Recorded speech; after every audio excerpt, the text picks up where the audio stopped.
ሄሎ ተናስተልኝ ከየት ነው? ክቡር አምባሳደር ውዝገብዮት ተናስተልኝ ቀድኛ እናመሰግንና ከዚሁ ከአዲስ አበባ አስር አለቃ አብነት ምትኩ አፍሪካን አትንኩ ባንከነካሽ ይመጣል እኮ ፓን አፍሪካኒዝም ተቀላቅለናል። እንግዲህ እርሶም ለሚሰጡት አበርክቶ ለጎ ቴሌቪዥንም ምስጋና አቀርባለሁ። ሐሳቤን ስለሰጥ ለመስጠት እድሉን ስላገኘው አመሰግናለሁ። እግዚአብሔር ይስጥልን። አስር አለቃ አብነት እዚህ ዛሬ የሰላም የእርቅ ማዕድ እንደሆነ ያውቁታል። እርሶም ብዙ ጊዜ ሐሳብ ሰጥተውበታል። ዛሬ ደግሞ ሰላማችን እንዴት ጸጥታችን ይከበር፣ ጸጥታ መከበር መቻል አለበት። እዚህ የመጣ ነው እርሶም በስልክም እኛም እዚህ የመጣ ነው ሰላም ስላለ ነው። ልጆቻችን እየተማሩ ያሉት ሰላም ስላለ ነው። እኛም እየሄድን ያለ ነው ሀገራችን ሰላም ስለሆነች ነው።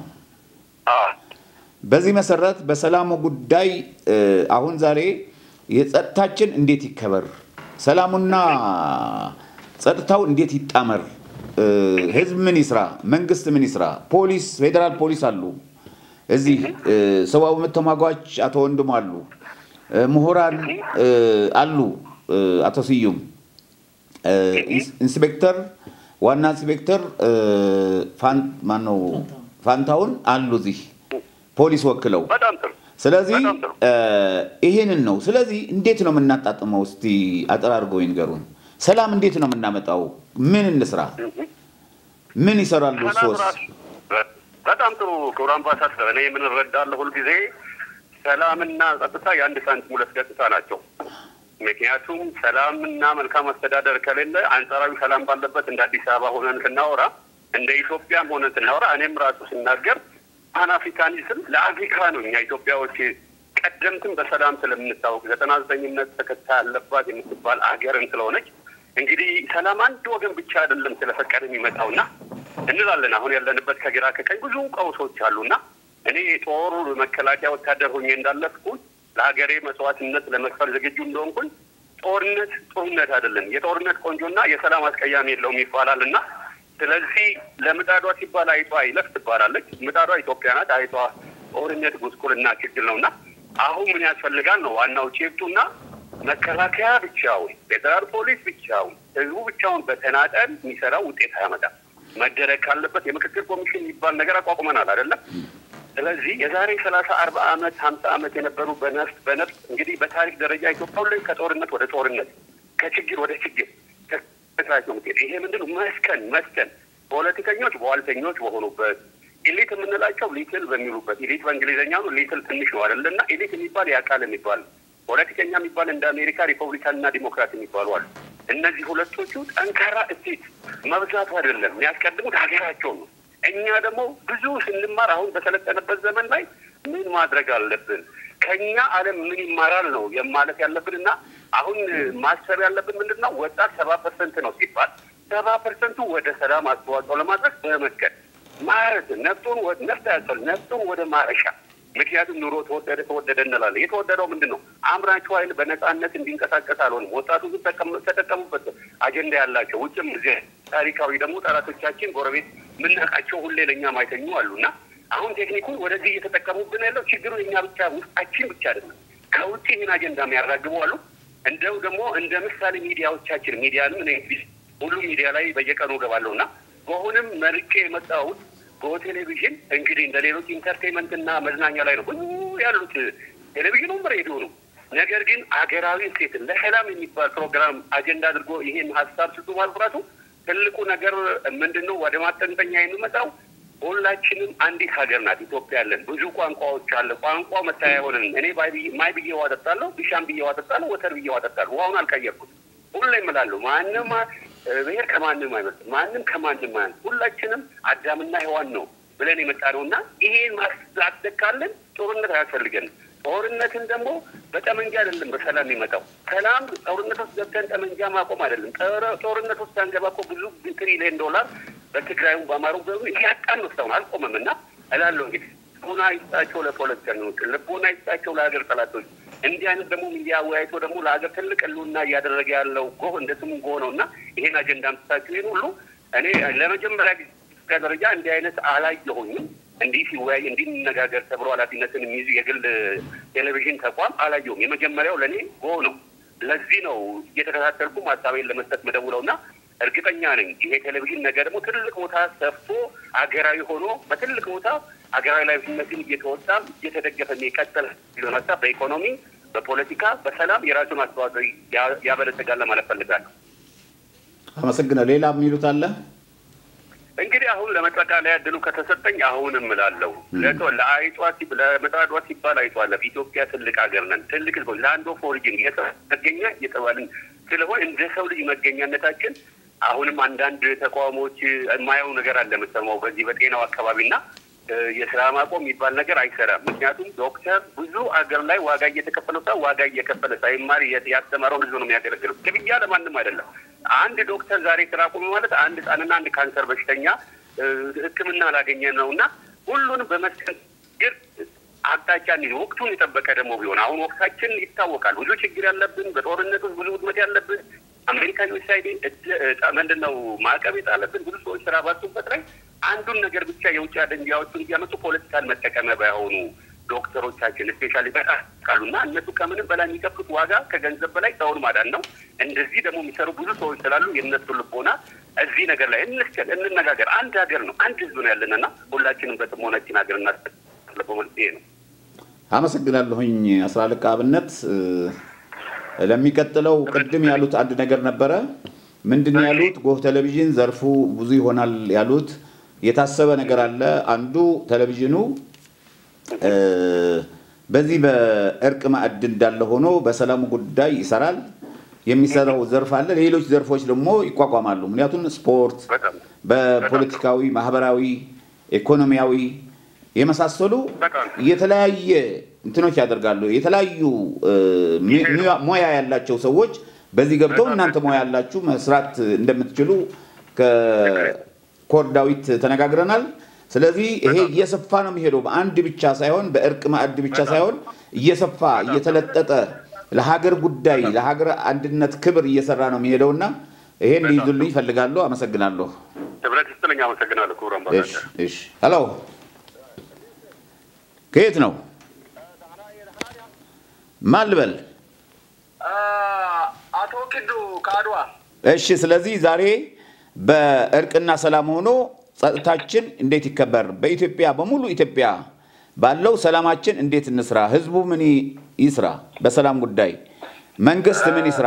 ፖሊስ፣ ሰራዊት፣ ምሁሩ፣ ሌላው ምን ይስራ? በሰላም ጉዳይ ምን ይስራ የሚል ለጸጥታችን ማስከበር ነው ዛሬ ፕሮግራማችን ያዘጋጀነው። እዚህ ላይ ከፌደራል ፖሊስ ተወካይ ያሉ፣ ከኦሮሚያ ያሉ፣ ከትግራይ ያሉ፣ ከተለያዩ አካባቢዎች አሉ። ስለዚህ በዚህ ጉዳይ ምን ይላል እርሶ? በጸጥታ ማስከበር ጉዳይ ነው ዛሬ።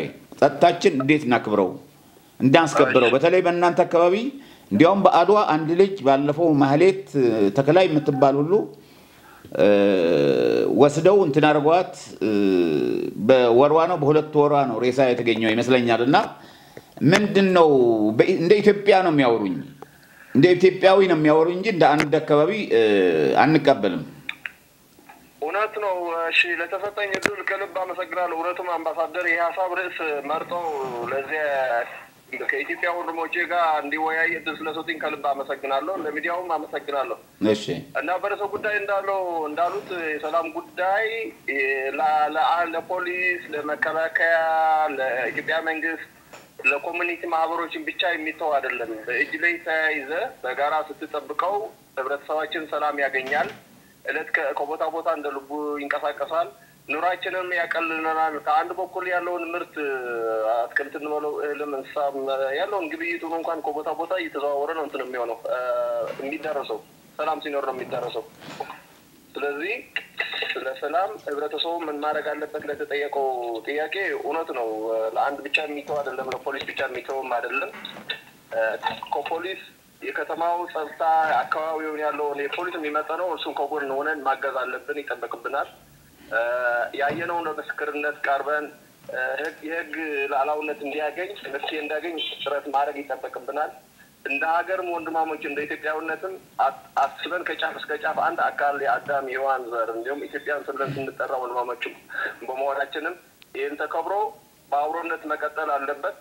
አሁን ሀገራችን ገብታበት ባለው በጦርነት ኃይል ተጠቅመ አይፈታውም። በዚህ በውይይት ነው የሚፈታው። በእንደዚህ አይነት መሰል ውይይቶች የሀገር ምሁር፣ የሀገር ሽማግሌ፣ ህብረተሰቡን ተወካዮች በእንዲህ ስንወያይ ወደ አንድ እንመጣለን። ከጦርነት መፍትሄ አይደለም እና እውነት ነው። በተለይ ደግሞ እኛ አካባቢ እንደ ትግራይ በአድዋም አካባቢ ስለ ማህሌት ብቻ የሚታወቀው ሚዲያ የወጣት እሷን ብቻ የእሷን ጉዳይ ተነገረ እንጂ ብዙ ያልተነገርላቸው ወጥተው ሳይመለሱ የሚቀሩ ገዳያቸው የማይታወቅ ፍርድ ቤት ቀርቦ በፖሊስ በአቃቤ ፍርድ ቤት ቀርቦ ውሳኔ ያላገኙ ህብረተሰቡን ሰላም አግኝቶ በሰዓቱ እንደማይወጣ እንደማይገባ ይሄም የታወቀ ነው። ያንን በጣም የከበደንን እኛ መንግስት ነን እኛ ኃይል ያንተን ተወካይ ነን ሲሉ በህብረተሰቡ ስም በእኛን ስም ይነግዳሉ የፖለቲካው ድርጅት እንጂ ለእኛ ፋይዳ የሰጡን ሰላማችን ያስጠበቁልን ነገር የለም። አገሪቷ በተለይ ትግራይ የስርዓት አልበኝነት የሆነችበት ሰዓት ነው ያለው። በጣም ከብዶናል። መፍትሄውም ይሄን ያዛችሁትን ርዕስ ጉዳይ መፍትሄ ያመጣልናል ብለን እናምናለን። አሁን ግንዛቤያችንም እንደድሮ አይደለንም። የትግራይ ህብረተሰብ ሶሳይቲ አጠቃላይ አሁን እንኳን ያሉ ሰዎችም እንኳን የአድዋ ተወላጅ ሆኖ ቢጠሩ እነ ስብሐት ነጋ ይታወቃሉ። እንደ ደብረጽዮንም የዛ ተወላጅ ናቸው። መለስም ከስሩም ከዛም ቢሆንም እነዚህ ፋይዳ አልሰጡንም ለኛ። ይቅርታ አቶ ኪዱ እኛ ህግ ላይ የግለሰቦች ስም አናነሳም። ይቅርታ አድርጉልኝና እንደ ሀገር ደረጃ እንትን ብታረጉ እሺ እርምቱን ቀድሞም ቢነግሩኝ ይሄም ቀላል አይደለም። ብዙ ስድብም አይደለም ያለው መሬት ላይ ነው የተናገርኩ። ይቅርታ ያደረግልኝ። እሺ ዞሮ ግን እኛ በጣም ተቸግረናል። መፍትሄውም በእናንተ ውይይት በዚህ ርዕሰ ጉዳይ ስንወያይ የተለያየ ማህበረሰብ ሆነን መፍትሄን በእጃችን ላይ ስለሆነ መንግስትም ለእናንተም ግለሰብ ሆኖ እንደ መንግስትም ይሄን እድል መስጠቱ ከልብ አመሰግናለሁ። ሐሳቤን እዚህ ቋጫለሁ ለተሰጠኝ እድል። በተመሳሳይ ጊዜ ደግሞ እድል ቢሰጠኝ ያለውን አውራው ሁኔታ ለህብረተሰብን ባንጸባርቅ።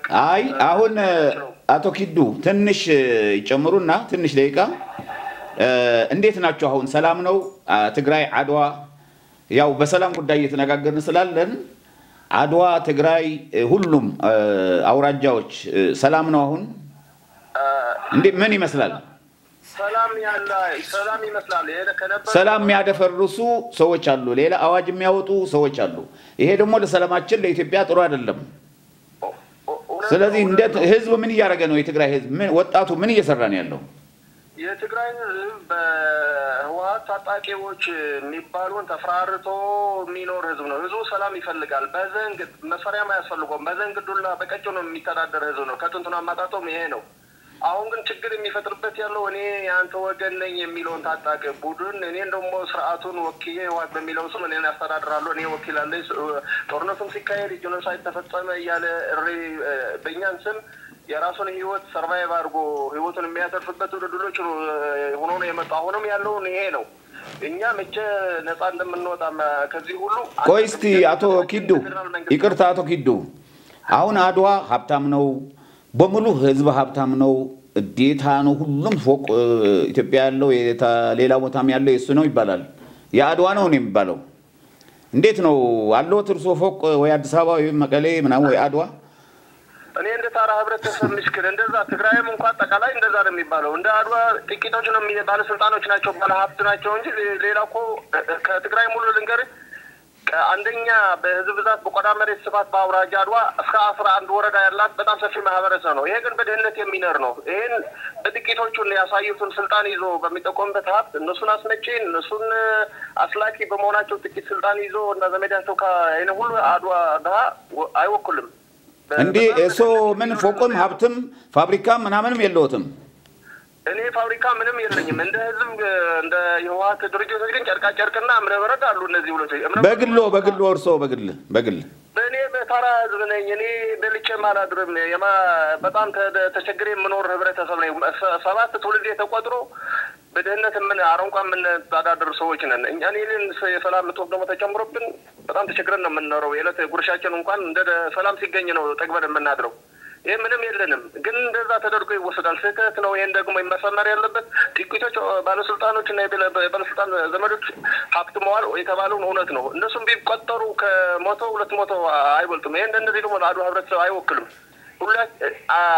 በአይን ገብተን ትኩረት እንዲያደርግልን የመላ ኢትዮጵያ ብሎም ከትግራይ ከኢትዮጵያ ብቻ አይደለም ያድዋ ሰዎች የምንጠላ ያለ ነው እንድጠላ የተደረገው በእነዚህ ሰዎች በሀብት አላቸው በሚለው በትግራይም ወርዶ ወደታችም እኛን ላይ ጣት እንደሚቀሰርብን እናውቃለን። ግን እኛ ደከይተን ተቸግረን ነው የምንኖረው። እኛ የምንፈልገው እነዚህ የተሻለ ስርዓት እነዚህ ህዋት የሚያጠፍቶ የተሻለ ስርዓት እንዲመጣልን ነው የምንፈልገው። አብዝተንም እንሰራለን እና ህብረተሰባችን ይሄ መገንዘብ አለብኛ። ጠግበን አላደርንም በችግር ላይ ነው ያለው። ሰላም እንፈልጋለን እንደማንም ህብረተሰብ። አሁን እርሶ ቤት አለዎት? አድዋ ነው የሚኖሩት? ምንድነው የሚሰሩ? እኔ ህዝብ መስማት ስላለበት ነው። በአድዋ ጨርቃ ጨርቅ የአውቶቡስ ሰርቪስ ሹፌር ነኝ። ቤት በኮንዶሚኒየም አካባቢ አለኝ። እሱም በምስቴ ስም ነው። ታጋይ በመሆኗ ነው ያገኘችው። እኔ ምንም የለኝም። እሱም ባለ አንድ መኝታ ከ5 ልጆች ነው የምኖረው። እና በጣም ተቸግረናል። በችግር ነው የምንኖረው። በጣም እናመሰግናለን።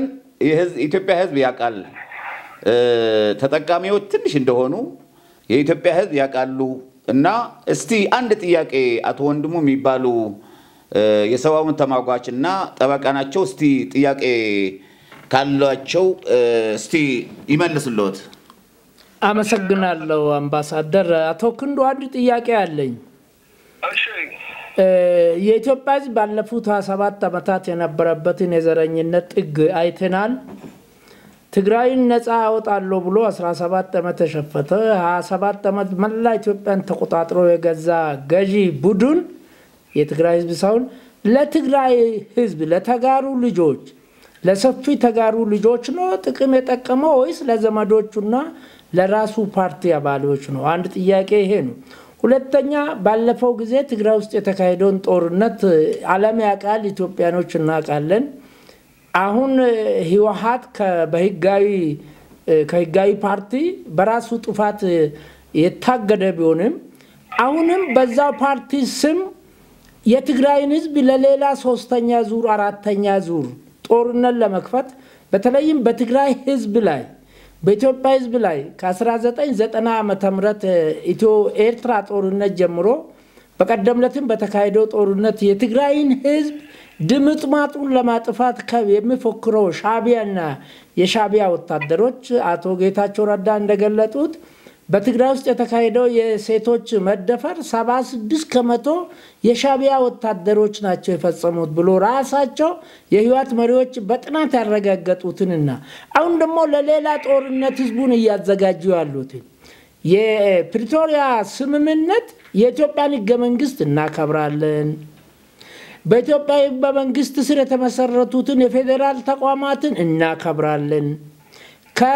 ከፕሪቶሪያ ስምምነት በላይ የኢትዮጵያ ህገ መንግስት ይከበራል ብሎ ተፈራርመው የመጣው ቡድን በአሁኑ ጊዜ የኢትዮጵያ ፌደራል ተቋማት ከሆኑት አንዱ የምርጫ ቦርድ የሰጠውን እድሎች ሁሉ አበላሽቶ ከህጋዊ ፓርቲነት ከተሰረዘ በኋላ አሁንም ደግሞ ወደ ልማዱ ሽፍታ ለመሄድና የትግራይ ህዝብም እንዲያግዘው እያደረገ ስላለው ነገር ለኢትዮጵያ ህዝብ ለትግራይ ህዝብ ምንድነው የሚያስተላልፉት? ለዚህ ሽፍታ ቡድን ለዚህ ጦርነት ለማይበቃው ቡድን ለዚህ ለማይሞቱ ግን ለሚገሉ ሰዎች የትግራይ ህዝብ ምን ድጋፍ ማድረግ አለበት? ድጋፉንስ እንዴት አድርጎ ይከልክለው? አመሰግናለሁ። አቶ ወንድሙ በጣም ከልብ አመሰግናለሁ። በጣም ከባባድ ጥያቄ ወሰን ጥያቄ ነው ያቀረቡልኝ። ከልብ አመሰግናለሁ። በዝርዝር በመስተዋሻም ባይዛቸውም የተቻለኝ ለመመለስ ያቀረቡልኝ ጥያቄ ውስጥ ያሉ ስለሆኑ ለመመለስ አቅሜ የቻለውን ሞክራለሁ። ጥሩ ጥያቄ ነው ያቀረቡልኝ። ከመጀመሪያው የጠየቁትን ጥያቄ በ17 ትግሉ ቀጥሎ ደግሞ እንደ ገዢ ፓርቲ ኢህአዴግ ወደ ስልጣን መምጣቱ ምንድነው ፋይዳ ለህብረተሰቡን ያሳየው? ለትግራይ የትግሉ ዓላማ ምን ነበር? በዚህ ተጠቃሚነቱ እውነቱን የትግራይ ህዝብና የአድዋ ተወላጆች ከአድዋ የተወለዱ ባለስልጣን ገዢ ፓርቲዎቹ ሰዎቻቸው ተጠቃሚ የሆኑ ወይስ ለህብረተሰቡ እንደ ህብረተሰብ ተጠቃሚ አድርጓል ይሄ ስርዓት በሚለው ጥያቄ ለመመለስ ይሄ ሰዎች የታወቀ ነው የጠቀሙ ለግላቸው ነው። መጀመሪያ ይሄ ፖለቲካ ለ17 ትግል የጠነሰሱትን ስርዓት ከደርግ አብሮ ሲሽልት የምትሳሰባት አብሮ ነው የወጣው። ደርግም ስርዓትም ኃይለሥላሴ የነበረውን ዘውዳዊ አገዛዝ አስጥሎ ወደ ስልጣን መጣ። መሬት ላራሽ አለ። እነሱም በትይዩ ነው የወጡ እነዚህ ሰዎች ወደ ስልጣን አሁን አንድ ወደ ስልጣን ስትወጣ ህብረተሰብ ጠቅማለሁ ስትል የተለየ ዓላማ ይዘህ ስትወጣ ነው። ከደርግ ይልቁኑን አንድነት ኢትዮጵያ አጨለሙብን አንድነት የነበረ አሳጡን እንጂ የሰጡን ኡርባን አልነበረም። መሬት ተራራሹ በእነሱ አልመጣም። በደርግ ስርዓት መላ ኢትዮጵያ የተቆጣጠረው የመሬት ላራሹ በሚለውን አዋጅ አወጣ፣ ናጽነት አገኘን። ትንሽ የደርግየው ችግር የነበረውን በጠራራ ፀሐይ ሰው የመግደል ከሽብር ችግር ካልሆነ ለአንድነት ህብረት ኢትዮጵያና አፍሪካ አንድነት አስተሳስሮ ያስከሄድን የደርግ ስርዓት ነው የነበረ። ይህንን አጨልሙብናል። ኢትዮጵያ ለባህር ወደብ አስቆርቧት ከ17 ትግል ከአገራቻቸው ሻዕቢያ ጋር ሸርቦ ብዙ ነገር አጠር ያርጉት አቶ ኪዱ አጠር ያርጉት ጊዜ ስለሌለ እሺ መልሷን ብቻ ይናገሩ እሺ ካለው ሌላ ደግሞ እሺ ላፋጥረው ለ17 ትግሉን ምን የፈይዱበት ነገር የለም ጣጣ ጦስ ይዞ ነው የመጣው ጥሩ መስሎ ሄዶ ብዙ ነገር አሳጥሮ ያሰጠን ሌላ ደግሞ አሁንም በጦርነት በተካሄደው ስለመድፈሩ ሌላ ነገሩ ሻዕቢያ በፈረ የሚል እምነት የለው ማህበረሰብ ራሳቸውን የሻዕቢያ ነው ሰው የመከላከያ ልብስ ለብሶ ሲደፍሩ ሲገድሉ ሲዘርፉ እንደነበሩ ህብረተሰቡን በግልጽ አድርጎ ያውቃል። እነማን ናቸው? ግልጽ ያደርጓል። ከጊዜ በኋላ እነማን ናቸው? ዋቶች ናቸው ራሳቸው። እሺ ታጣቂዎች ሲያደርጉት አሁን ለምን ሽፋን ይጠቀማሉ? በሻዕቢያ እንዳደረገው የብልጽግና ፋኖ አማራ እንዳደረጉ ያረጉ ያሳሉ ይሰሩት ነበር ይሄ ነገር ሁሉ። ይሄን ደግሞ ከጊዜ ራሱ ያወጣዋል እውነታን ሙሉ አሁን ፎርቶ እንደ ልቡ አይናገርም። ህወሓት አሁን መሰረት ተጀምረዋል። ቀጥሎ ሙሉ ሲጠፋ ሙሉ ሀቁን ለህብረተሰብ ለኢትዮጵያ ህዝብ ለዓለም ህዝብ ግልጽ እየሆነ ይሄዳል። ስለ ውል ፕሪቶሪያ አከባበር ህገ መንግስቱ እንዴት ነው በሚለው ሲጀመር ወደ ገዢ ፓርቲ ያመጣው ህገ መንግስት አርቆቆ ያወጣው ራሱ ነው ገዢ ፓርቲው ነው። እሱን ግን በገዛ ራሱ እየሻረው ነው ያለው እየጣሰው ነው ያለው። ከ1913 ወደ ጦርነት በገባበት ሰዓት ጀምሮ ነው ህጉን እየሸረሸረ የህግ ጥሰት እየፈጸመ የሄደ እስከ ሻባርነትም የተመዘገበው ከዛ አልፎ ደግሞ እስከ ሻባርነት በምክር ቤትም ስያሜ ያገኘውን የጫፍ ጭካኔ የህግ ጥሰትም ሲደርስ ነው ህገ መንግስት ሲነዳው ነው። በኩል ስለ መሰረዙ ምርጫ ቦርድ ጊዜም እኔም በኢትዮጵያ ህዝብ ብቻ አይደለም ከኢትዮጵያ ህዝብ ሌሎች ብሔሮች የትግራይ ህዝብ እንዴት እንደስ እንዳለው ምክንያቱም ይሄ ሁሌ ጦርነት ይዞለት ነው የሚመጣው። ልጁ ያሳጣዋል፣ ሰላም ያሳጣዋል፣ የሚበላውን ነገር ያሳጣዋል፣ ኢኮኖሚ ድቀቱን ያሳጣዋል። ከወንድማሞች ጎረዎች ከአፋርም ከኤርትራም ከአማራ ጎረዎችም ከመሀል ሀገርም አቋርጦታል። ብዙ ነገር ማህበራዊ ኢኮኖሚያዊ ፖለቲካዊ ገጽታዎችን አላይቶታል። ይሄ ፓርት ይሄንን መደረው በስመ ፓርት መድብለ ፓርት ዋት ማለት ነው ህብረተሰብ እኔ መርጦኛል እያለ ሁሌ በእጅ ይዞ ትግራይ በእጅታ መዳፉ አቅፎ ይዞ ጨምድዶ ህዝቡ መርጦኛል እያለ ህዝብ የሚበድል በህዝብ ስልጣን አቶ ኪዱ ይቅርታ ያሳጥሩታል። ግን አሁን ተደብቀው ነው እያወሩ ያሉት። ሰው አጠገቦ የለም ተደብቀው ነው አይፈሩም እንደዚህ ሲናገሩ ራቅ ብያለሁ። እኔም የሰውን አላምንም አሁን ራቅ ብዬ ነው የምናገረው። እሺ አመሰግናለሁ። በጣም አመሰግናለሁ ኢንስፔክተር። በዛ ደግሞ የህግ ምሁሩ ጠበቃውና ሰብአዊ መብት ተሟጋች ጋሽ ወንድሙ በጣም ትላልቅ ሐሳቦች ነው የገለጹት። ለጎህ ቲቪም በጣም ማመስገን ያለብን ይመስለኛል። ምክንያቱም እንደዚህ አይነት ሰፊ ሐሳብ አገራዊ ሐሳብ ስለ አገራዊ አንድነት የአገር ግንባታን የሰላም ግንባታን የትውልድ ግንባታ ሐሳቦች እንደፈለግን የምንወያይበት መድረክ ስለሆነ በእውነቱ በጣም መመስገን ያለበት ቴሌቪዥን ነው። ሌሎች ከዚህ ቴሌቪዥን ብዙ መማር አለባቸው ብዬ አስባለሁ። በተለይ የህዝብና የመንግስት ሀብት ተጠቅመው ብዙ ሀብት ያላቸው እንደዚህ አይነት ትላልቅ መድረኮች የማያዘጋጁ ሀብታቸው ማይጠቀሙበት ማለት ይሄ ደግሞ በግለሰብ ሀብት በግለሰብ ዕውቀትና በግለሰብ ያለችው ከክሱ የሚሰሩበት ሚዲያ እንደዚህ አይነት ትልቅ ሐሳብ ትልቅ አገራዊ ጉዳዮች እንትን ሲያደርግ ለሌሎች ትልቅ መልእክት የሚያስተላልፍ ይመስለኛል። ወደ ጉዳዩ ሲመለስ ሰላም ማለት ልክ ጋሽ ወንድሙ እንዳሉት ሰላም ማለት በሆነ አንድ ወገን ወይም ደግሞ መንግስት ብቻ የሚሰራው ፖሊስ የሚሰራው አይደለም። በቅንጅት የሚሰራ ስራ ካለ በዓለም ላይ የሰላም ጉዳይ ነው። ሰላም ለሁሉም ይጠቅማል። የማይጠቅመው ለሌባና ለግጭት ነጋዴ ብቻ ነው የማይጠቅመው። ካልሆነ አብዛኛው ህዝብ ለሚባል ለህዝብ ሰላም ነው የሚያስፈልገው። ግን ሰላም ብዙ መገለጫዎች አሉት። ሰላም ማለት ግጭት የለም ማለት አይደለም። ኢንስፔክተር እንደገለጹት ሁሉ ጊዜ አብሶሉት ፒስ ወይም ደግሞ በቃ ሁሉ ንጹህ ሰላም የሚባል ነገር የለም። ሰላም ማለት ምንድነው? ግጭቶች ሲኖሩ ለግጭቶች አፈታት ዘዴዎች መንገዶች መኖሩ ማለት ነው። በሰላም በዘላቂነት እንዲፈቱ የማድረግ አቅሞች ሲኖሩ ሰላም ይባላል ማለት ነው። አሁን እኛ ኢትዮጵያኖች ብዙ አይነት የሰላም ዘዴዎች የሰላም መንገዶች አሉ። የአካባቢ የባህል ሽማግሌዎች የአካባቢ ሽማግሌዎች አሉ። በየአካባቢው ደግሞ የማህበረሰቡ የራሱ የሆነ የሰላም አፈታት ዘዴዎች መንገዶች አሉት። እነዚህዎቹ ብንጠቀምባቸው ከዚህ በፊትም በመንግስት ጥንካሬ ወይም በመንግስት ጥሩ ፖሊሲ አይደለም ኢትዮጵያኖች የኖሩት ባላቸው በማህበራዊ ሴታቸው ባላቸው ባህላቸው ለሰላም ያላቸው ቀናነት ለሰላም ያላቸው ትርጉም የሚሰጡት ትርጉም ነው አብሮ መኖር ይቻላል። ኢትዮጵያም የቆመችው በዛ አካባቢ በየአካባቢ በማህበረሰቡ ያሉት ሰላም ሰባኪዎች ወይም ደግሞ ፒስ ሜከርስ የምንላቸው የሰላም ሰሪዎች የሰላም መሳሪያ ሆኖ የሚሰሩ ሰዎች ባደረጉት ትግል እና በባህላችን ነው። ባህላችን የሰላም ባህል ነው እና ማለት ነው። እነ አባገዳ ስርዓት አይተ ያባገዳዎቹ በየአካባቢው ከመንግስት በላይ ከፖሊሲዎቹ በላይ ተደማጭነት ያላቸው ውስጥ ገብቶም ደግሞ የመንሲዎቹ የችግሮቹ መንሲዎቹ ማጥናትን ማግኘትን የሚችሉ እነሱ ናቸው ማለት ነው።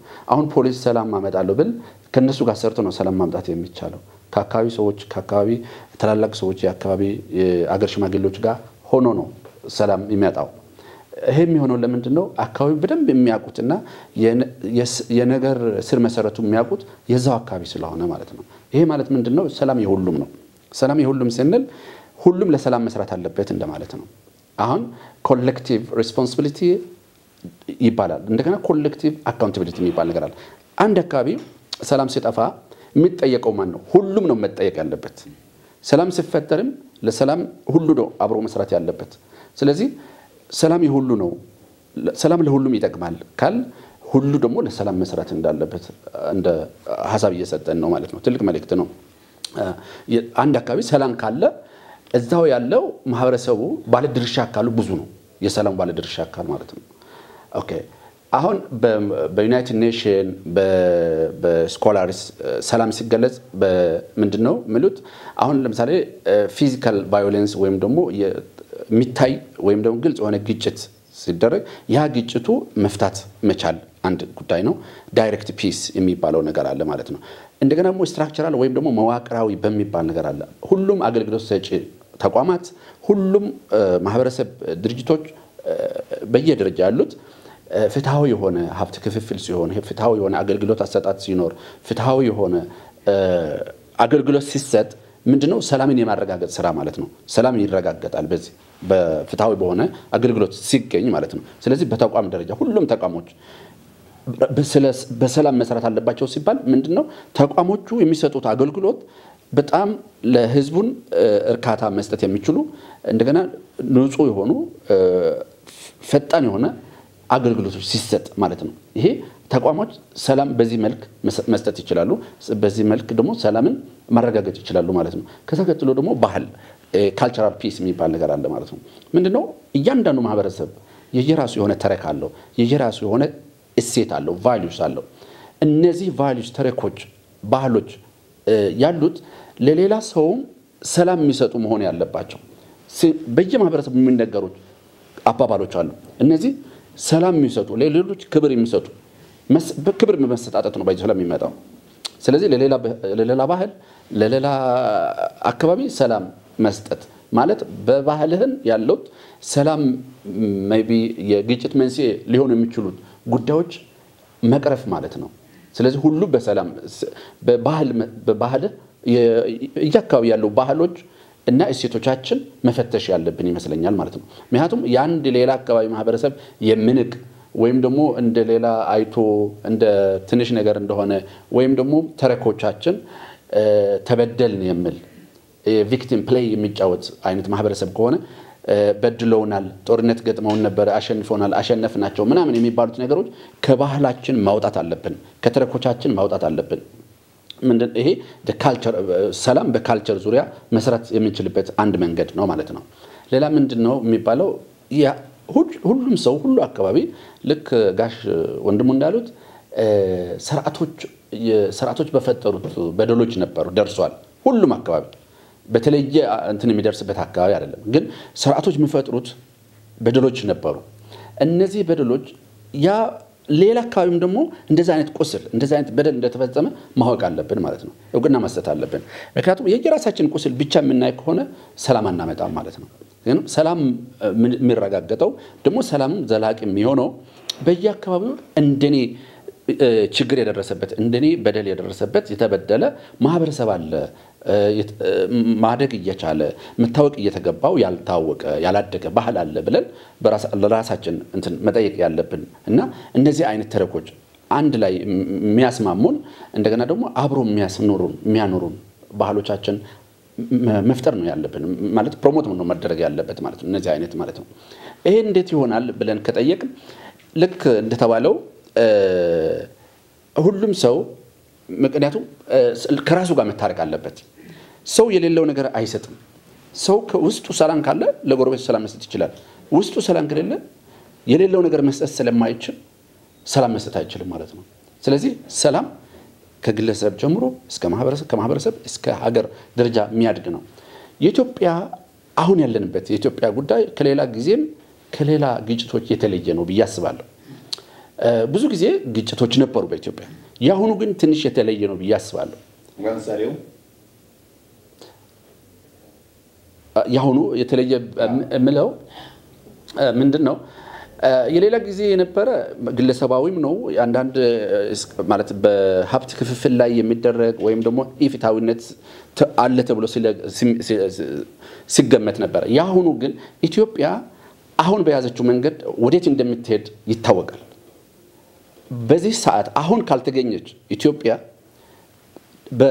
በሚቀጥለው ጊዜ መገኘት አትችልም በመቀጨት አትችልም ስለዚህ አሁን ያዩ ያሉት ጣላቶች የሚያዩት የነገን ኢትዮጵያ ነው እና የመንግስት ራዕይ የሀገሪቷ ራዕይን እያዩ ነው እቺ ራዕይ የመንግስቱ የሀገሪቷ ራዕይ ትልቅ መሆኑን ይታወቃል ይሄ ራዕይ ደግሞ ከተደረሰበት እነዚህ ጣላቶቻችን ስትራቴጂክ ጣላቶቻችን የምንላቸው ሊደርሱብን አይችሉም ስለዚህ አሁን ነው ጊዜያችን አሁን ከመለጠች አናገኛትም በሚል ስሜት ነው ብያስባለሁ ስለዚህ ይሄን ለማድረግ የኢትዮጵያ ራዕይ የህዝቦቿ ራዕይ ትልቅ መሆኑን ስለሚያውቁ ይሄ ራዕይ ላይ እንዳትደርስ ከደረሰች አትቆረጠምም በቃ አሁን አገኘናት አሁን አጣናት በሚል መንፈስ የመጣ ይመስለኛል ምክንያቱም ሁሉም ግጭቶች አንድ አይደሉም ግጭቶቹ ሞቲቭ አላቸው ከኋላ ያለው ሞቲቭ እቺ ሀገር አሁን ካለችበት ከተፈናጠረችና ከሄደች አናገኛትም በሚል ማጥፋት አንችልም አትቆረጠም በሚል መንፈስ የመጣ ይመስለኛል ከዛ መሃል የተሸወደ ወይም ደግሞ ኮንፊውዝድ የሆነ ብዙ ማህበረሰብ አካላት አሉ ብዙ የሚመስላቸው አሉ አሁን እንደገና ደግሞ የኛ ፖለቲክስ የ10% እጅ ውስጥ አይደለም ከዛም ያንሳሉ 90% ሳይለንት ማጆሪቲ ነው ያለ እየተሳተፈም አይደለም ፖለቲካው ወስዶታል ነጥቋል ኤሊቱ ይሄ ኤሊት በጣም ያበደ አገር ጥቅም ማያውቅ የግሉን ጥቅም ብቻ እሱም ደግሞ በግጭት ማምጣት በግጭት አገኛለሁ ብሎ የሚያስብ ኤሊት ነው ያለ በሰላማዊ መንገድ በፖለቲካዊ በሰለጠነ ፖለቲካ ቢሆንና ቢያስበው ስልጣን መፈለግ ችግር የለውም ነበር ስልጣን ማገኘው ህዝብ ከህዝብ አጋጭ የኢትዮጵያ ሉዓላዊነት የኢትዮጵያ ኢንተረስት ናሽናል ኢንተረስት የኢትዮጵያ ፍላጎት ወደ ድርድር አቅርቤ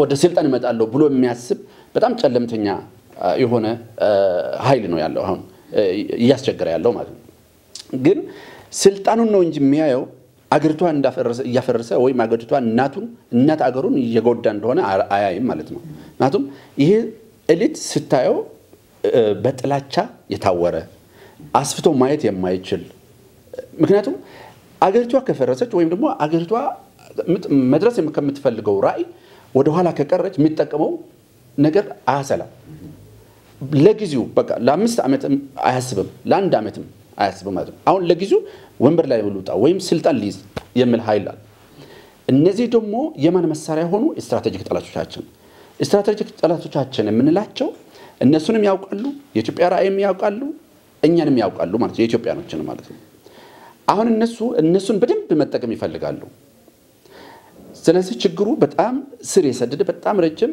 በጣም ከባድ ነው ችግር ያለንበት ችግር ማለት ነው በግልጽ ማውራት ስላለብን ማለት ነው አሁን ምንድነው ራዕያችን ከባድ ስለሆነ ፈተናዎቻችንም ከባድ ሆነዋል በዛ ልክ ራዕይ ባይኖረን የኢትዮጵያ የማደግ ራዕይ ባይኖራት የተኛች አገር ብትሆን እንደዚህ አይነት ጠላት አይበዛብንም እንደገና ደግሞ ግጭቶችን በየቦታው አይፈጠሩም ነበር ስለዚህ ያለን የያዝነው ራዕይና ነገ ምን ሆነው ኢትዮጵያን ስለሚያውቁ ነው እንደዚህ ችግሮች እየበዛብን ያለው ማለት አሁን የአዲስ አበባን አይተህ መፍረድ የምትችላቸው ናቸው አዲስ አበባ ካምና ምን ትመስል ነበር አሁን ምን ትመስላለች አሁን ሁሉም የምናያቸው መንገዶች እኮ ይሄ ኮሪደር ልማት እንትን ተሰርቶ እየታየ ያለው መሰረተ ልማቶች መኪኖች ብቻ የሚሸከሙ ወይም ደግሞ ትራፊክ ፍሰትን የሚያቀላጥፉ ብቻ አይደሉም ታሪኮቻችንና ተስፋዎቻችን የተሸከሙ መንገዶች ናቸው አሁን ሁሉም ቅርሶቻችን የድሮ የወላጆቻችን ቅርሶቻችን ደምቀው በአዲሱ ትውልድ በአዲሱ ኢኖቬሽን በፈጠራ ምናምን ተዛምዶ አሁን ደምቆ የሚታዩ እንደገና ደግሞ የነገ ተስፋን የሚያሳዩ ናቸው እንደዚህ ነው ልማት ማለት ታሪኩን የሚያደምቅ የሚቀጥለው ተስፋውን ደግሞ ብርሃን ሆኖ እንደሚታይ የሚያደርግ ማለት ነው ይሄ ደግሞ የሁላችን የህብረተሰቡ ኢትዮጵያዊ ነኝ ብሎ ለሚያስብ ሰው ትልቅ ራዕይ ነው ራዕዮቻችን እኮ የመንግስት ራዕይም በተግባር ያያየን ነው አሁን ህልም ሁሉ አንድ አይነት ህልም አይደለም አገርን ደግሞ የሚያሻግረው የአንድ ትውልድ ያለው መንግስት ህልም ያሻግራል ህልም ያስቀምጣል ህልሙ ደግሞ ወደ ተግባር ሲለወጥ ልክ አዲስ አበባን ይመስላል ማለት ነው አንድ መኪና ማያሳልፍ የነበረ መንገዶች አሁን ምንድነው የሚመስሉት አምቡላንስ ማያሳልፍ የነበረ መንገዶች ሰፈሮች አሁን ምንድነው የሚመስሉት ቱሪስት መስህብ ሆኖ ከየትም ሰው እያየ የሀገር ውስጥም ከሀገር ውጭም እየጎበኘ ነው ያለ ማለት ነው ይሄ ምን ማለት ነው ህልሞቻችን በተግባር ማየት ጀምረናል ማለት ነው ህልም በተግባር ማሳየት መቻል ደግሞ ትልቁ የመንግስትነት ልህቀት ነው የሚያሳየው አስባለሁ ስለዚህ እንደ ሌላ ጊዜ ነበረ እንደ ተራ ግጭት አንውሰደው አሁን በየአካባቢ እያየን ያለነው ግጭቶቹ ራዕያችን ስለሚታወቅ ያ ራዕያችን እንዳንደርስ ማለት the better tomorrow እንዳናይ የኢትዮጵያ የነገዋ ኢትዮጵያ እንዳናይ የሚደረጉት እንቅፋቶች ናቸው ግን ደግሞ መንግስት እስካሁን እየሄደበት ያለው መንገድ ካየን በጣም እንትን የተሞላበት ጥበብ በተሞላበት መንገድ ነው እያስከደ ያለው አንደኛ እኔ የሚገርመኝ በትናንሽ በግጭቶቹ ማይደነግጥ ከአቋሙ ከዓላማው ፍንክች የማይል ይሄ ትልቅ ነገር ነው ለሀገር ሀብት ነው ባይ ዘ ወይ መንግስት የሚፈረከረክ ከሆነ በትናንሽ በዚህ የሚነሳሱ አንዳንድ ጥቃቅን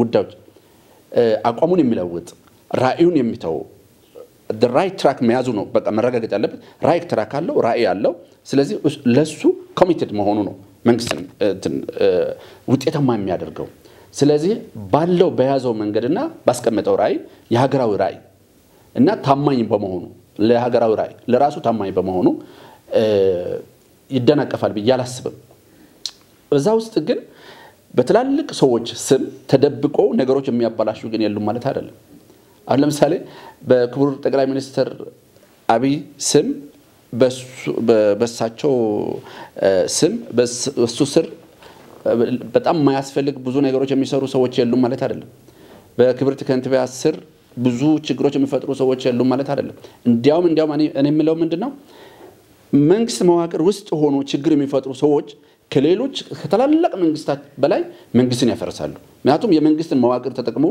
መንግስት እንዲጠላ በማድረግ የመንግስትን የሌለ ያልሆነ ምስል እንዲያዝ በማድረግ የሚሰሩ ስለሆኑ መንግስት ራሱን መፈተሽ አለበት ከላይ ያሉት ቀን ከሌሊት እየታገሉ ነው ራዕይ ማስቀምጧል ሁሉ ወደ ራዕይ እንዲሄድ ያገሪቷ ራዕይ ማለት ነው ይሄ ስል ግን ግጭቶቹ ለማናሳስ ማለት ትንሽ ለማድረግ አይደለም ግን እዚህ መሃል ላይ ምንድነው ትልቁን ንዮ በቃ ትልቁ ኢሜጅ ማየት አለብን በማለት ነውና ሐሳብ ጊዜ ካለን በኋላ ተመልሼ እንመጣለሁ አመሰግናለሁ እናመሰግናለን ስዩሜ በጣም ወጣት ምሁር እንደገና ከኢሮብ ማህበረሰብ የተፈጠረ ጀግና ወጣት ነው። በጣም እናመሰግናለን። ያስተማርከን በጣም ነው ተበናረገው። ዋና ነገሩ አንድ ነገር ልንገራችሁ።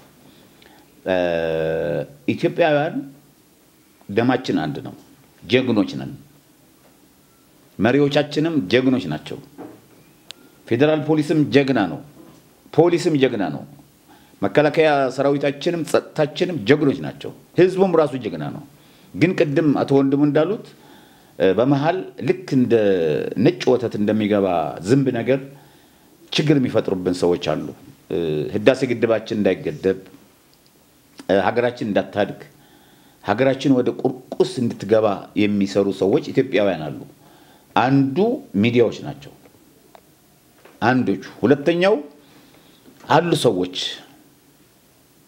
ቅድም እንዳለው ስዩም የመንግስት ካባ ለብሰው መጥፎ ስራ የሚሰሩ ሰዎች አሉ። ትንሽ ሰዎች ሰውንና መንግስትን እንዲጣላ፣ ህዝቡና መንግስት እንዲጣላ የሚፈልጉ አሉ። እነዚህ መርሙር ብለናል። እኔም አቶ ወንድሙ ሌሎችም ውስጥ ያሉት መፈተሽ አለባቸው። መንግስት ራሱ መፈተሽ መቻል አለበት። እንደዚህ አይነት ጀግኖች ያሉበት ሀገራችን እኮ በአሁን ሰዓት ድሮን አምርታ እኮ ትሸጣለች እኮ። ምግብ እኮ ራሳችን እንችለናል እኮ። ከብሪክስ እኮ አባል ሆነናል እኮ። ሌሎችም ብብለው ከነ ቻይና ከነ ሩሲያ ከነ ሌሎች እነ ህንድ ሌሎች ሀያል አገሮች እኮ ልክ ሆነናል እኛ። ይሄን ያደረጉን ማን ነው? መሪያችን ናቸው። ማንም አይደለም። መሪያችን ስራቸው ይሰራሉ። ሰው ቅድም አቶ ወንድም እንዳሉ መሪዎቻችን ይሰድባሉ። አትሳደቡ ብለናል። መሪ አይሰደብም። የፈለገ ይሁን መሪዎች መሰደብ የለባቸው። እየሰሩ ነው ያሉት፣ እያለሙ ነው ያሉት አገሪቱ። ከአዲስ አበባ ጀምሮ እስከ ጫፍ እኮ ኮሪደር ተዘርግቷል እኮ። አዲስ አበባ እኮ ሰላም ሰራዊት አላት እኮ በብዙ ሺዎች የሚቆጠር። ፌደራል ፖሊስ እኮ ድሮ እናቃለን ዱላ ይዞ ነበር የሚሄደው። ከለውጡ በኋላ ግን ምሽግ እየሰበረ ነው። እኔ ህግ ማስከበር ነበርኩ በአፋር በኩልና ምሽግ እንደ ጦር ሰራዊት ነው ምሽግ እየሰበረ ያለው። ሁሉም ህግ እያስከበረ ያለው ከመከላከያ ሰራዊቱ ነው፣ ፌደራል ፖሊስ ነው። ሊደነቅ ይገባል። እውነቴን ነው። ስለዚህ የሚደነቁ አሁን ክቡር ጀነራል ደንበላሽ የፖሊስ አዛዥ እኮ ኢትዮጵያን አዘምነዋታል። እዚህ ያለን እኮ ይታያል እኮ በቴክኖሎጂ ሌባው ይታያል፣ የሚገለው የሚሰርቀው ምን የሚያደርገው። አሁን የቸገረን ጉቦ ሆቴል ሄዶ የሚቀበል የሚሰጥ ነው ችግሩ ያለው አሁን። ስለዚህ ጥሩ ደረጃ ደርሳለች ኢትዮጵያ። ጥሩ ደረጃ እንደደረሰች ደግሞ ታድጋለች። ቅድም እንደተባለው ታድጋለች፣ ከሁሉም ዓለም በላይ ትሆናለች። አሁን አዲስ አበባ እኮ ሶስተኛ ነው ያለችው አይደል? ከዓለም ሶስተኛ ከተማ ነች አዲስ አበባ። አሁን አንደኛ ትሆናለች። አፍሪካ መሪዎች እኮ ምን ይያሉ እንደነበረ ታውቃላችሁ? ቆሻሻ ነች አዲስ አበባ፣ አንመጣም፣ ከአዲስ አበባ አፍሪካ ህብረት አፍሪካ አንድነት መነሳት አለበት ብለው ሲማጎት ነው የነበሩ። ግን አሁን መጥተው ይዋት የሞቱትም ተነስተው ያሉትም መጥተው እያዩዋት ነው ያሉት፣ ተገርመው ነው ያሉት። እና በዚህ መሰረት እኔ ለእናንተ አንድ ደቂቃ፣ ምክንያቱም ሰዓቷ ደረሰች፣ የተፈቀደችልን ሰዓት እየደረሰች ስለሆነች በዚህ ላይ አንድ ደቂቃ መፍትሄ አሁን ያልነው ሁሉ መፍትሄ ስለ ሰላም ጸጥታ በተለይ መከበር ምንድነው የምንሰራው? አንድ ደቂቃ ወስደን ብንተናረክ። አመሰግናለሁ። ያው ሰላምና እርቅን ለማምጣት ኢትዮጵያኖች ከራሳቸው ጋር መታረቅ አለበት። መለዮ ለባሹ ጦር ሰራዊቱ፣ ምድር ኃይሉ፣ አየር ኃይሉ፣ ባይር ኃይሉ፣ የክልል ፖሊሶች፣ የፌደራል ፖሊሶች ህዝብን ለመጠበቅ ህይወታቸውን ለመስጠት ቆርጦ እየሞቱ እንዳለ ሁሉ ህዝቡም ለዚህ ኃይል መሞት አለበት። ወታደር በሄደበት 1000 ወታደር አንድ ቦታ በሄደ የአካባቢ ህዝብ ካላጀበው፣ ካልጠበቀው፣ ካልተባበረው ወታደር ዋጋ የለው። የዓለም ህዝብ ሰላም ጠባቂ ህዝብ ነው። ከህዝብ የወጣው ልጁን ወታደሩን ደግሞ መጠበቅ አለበት። ይሄ በጣም ህዝብም መለዮ ለባሹም ለህዝቡ በተለይም ይሄን በየቦታው ሰው አቁሞ ገንዘብ አምጡ ምን የሚሉ ፋኖ ሸኔ የሚሉት የሚፈጥረው እኮ ህዝቡ መከላከል ይችላል። እኔ አሁን በ71 ዓመቴ ነው ከልጅነቴ ጀምሮ እስከ ቅርብ ጊዜ ድረስ እልም ያለ ገጠር ጫካ ውስጥ ዘመዶች አሉኝ። እዛዜን አንድ ነገር ቢመጣ ሰው ይጮሃል። ሰው ሲጮህ ለሊት በጨለማ ሰው ሁሉ ባትሪ ይዞ ዱላ ይዞ ጦር ይዞ ባትሪ የሌለው ይወጣል ማለት ምን ህዝቡ ራሱ ፖሊስ ነው ማለት ነው። አሁን እኮ እዚህ ጎረቤት ቢጮህ ሰው አይወጣም። ይሄ ኢትዮጵያን ያግጎዳናል። ሰው ሲጮህ ጩኸት ድረሱ ህዝብ ላይ ጸጥታ አስከባሪ ለህዝብ መቆም አለበት። ሌላው ሲበ ያነሰ በጣም እንጀት የሚበላ ነገር ኢትዮጵያ እኮ አሁን የሚመጥናትን መሪ አግኝታለች። በቀደም ከሰሞኑ ከአንድ ጋዜጠኛ ጋር ጠቅላይ ሚኒስትሩ ሲያወሩ የ70 ዓመቷን ኢትዮጵያ ትንቢት እናገራል። በ70 ዓመት ኢትዮጵያ እንዴት ትመጣለች? እኔ የኢትዮጵያ መንግስታት ከአጼ ቴዎድሮስ ጀምሮ እስከ አብይ ድረስ የአጼዎቹ ከአጼ ኃይለ ሥላሴ በፊት የነበሩት በገንዘብም በምንም ብዙ አይታዩም። ማዕከላዊ መንግስትነትም ስላልተጠረቀ አጼ ኃይለ ሥላሴ እኮ 11 ሚሊዮን ዶላር ደብቋል ተብሎ ነው ደርጎች የገደሉት። አምጣ ብሩን አልሰጥም ገደሉት። ብሩን ቢሰጥ ተርፍ ነበር ይለቁትም ነበር። የአቶ መለስን የአቶ ኃይለ ማርያም እንድተው መጽሐፍ አእምሮን ጨምቆ መጽሐፍ ጽፎ የመጽሐፉ ዋጋ ለህዝብ የሚሰጥ መሪ እኔ አላነበኩም። ይሄን ስልን ከሌለሽ ናቸው ማለት አይደለም። ሁለተኛ ደግሞ እንዲ ቆርጦ ቀጥሎች መስከረም 30 መንግስት የለም ይሉ የነበሩ ሰዎች አልጸጸትም የሚል መጽሐፍ ጽፎ በጣም ብዙ የሚጸጸትበት ነገር መጽሐፍ ውስጥ ተከማይቶ ይያለ በህይወቱ ሁሉ ማአት የሚያጸጽት ነገር ይያለ አልጸጸትም ከሌለሽ ነኝ ብሎ ሲያበቃ ይሄን መጽሐፍ እንደ ጠቅላይ ሚኒስትሩ የመደመር መጽሐፍ በዓለም አቀፍ ሽጦ 1 ብር 100 ብር ለህዝብ ያውሏል። ለኦሮሞ ህዝብ ያውሏል። ነጋዴ የፖለቲካ ነጋዴዎች መስከረም 30 መንግስት የለም አንመናቸው አንከተላቸው አንቀበላቸው። ማመን አለብን የመከላከያ ሰራዊትን ማመን አለብን የፌደራል ፖሊስን ማመን አለብን የክልል ፖሊሶችን ነው በየሰፈሩ ያሉትን ጸጥታ አስከባሪ ሚሊሻዎች ነው። እነዚህ ናቸው ኦክሲጂን ለጤንነታችን መከላከያ ለሰላማችን እኛም ለመከላከያ አለዛ መከላከያ ብቻው ምንም ሊፈልግ ስለማይችል እርቅና ሰላምን ለማምጣት ይሄ የጎ ቲቪ የጀመረው በጣም መልካም ነገር ነውና የኢትዮጵያ ፖለቲከኞች ባርባሪዝም ዘመን ውስጥ ያሉ ናቸው። ያልሰለጠኑ ሳቬጄሪዝም ውስጥ ያሉ ናቸው። ማዕረጋቸው ዶክተር ብርሃኑ እንደሚለው ወረቀትና ዕውቀት አልተገናኘም ማለት ሰርቲፊኬቱ ሌላ ዕውቀቱ ዜሮ ሰርቲፊኬቱ ምናምን ነገር። ስለዚህ የኢትዮጵያ ፖለቲከኞች ኢንጂነር ናቸው ዶክተር ናቸው ፕሮፌሰር ናቸው። ባርባሪዝም ፖለቲካ ነው የሚያካሂዱ። ተጋደሉ ግደሉ። በዛሬ ጊዜ በጠመንጃ ስልጣን መያዝ በጋሪዎች ስርዓተ ዘመን ይቀራል። ተመርጠ ህዝብ ከፖለቲካ ውጭ መኖር አይችሉም። የኢትዮጵያ ፖለቲከኞች የደም ነጋዴ ናቸው።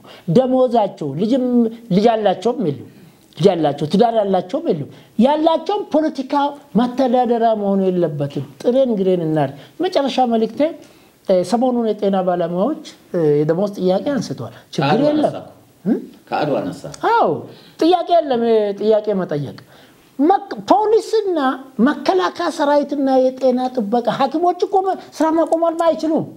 የህይወት ጉዳይ ነው። መከላከያ ፖሊስ ሰላም ይጠብቃል። እሱ ስራ አልሰራም ካለ ሀገር ይፈርሳል። ስለዚህ ህይወቱን ይሰጣል።